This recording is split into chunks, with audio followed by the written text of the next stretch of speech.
I am the Tofu Golem. Please enjoy the video. In this video, I will explain how to use a Bitcoin ledger. First, unbox your new ledger device and connect it to your computer using the provided USB cable.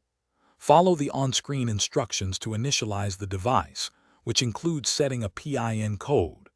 This PIN protects your device from unauthorized access.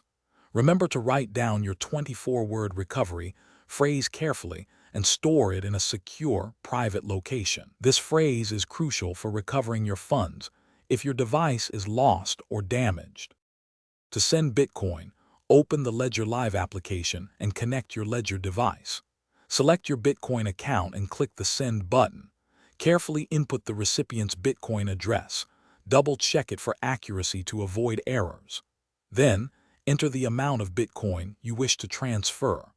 Your Ledger device will prompt you to confirm the transaction details directly on its screen. Always verify the address and amount on the device before approving the transfer. Receiving Bitcoin is straightforward. In Ledger Live, go to the Receive tab and choose your Bitcoin account. The application will generate a unique Bitcoin address for you. It's good practice to verify this address on your Ledger device screen to ensure it matches what's displayed in Ledger Live. Copy this address and provide it to the person or service sending you Bitcoin. Once they send the funds, the transaction will appear in your Ledger Live account after network confirmations.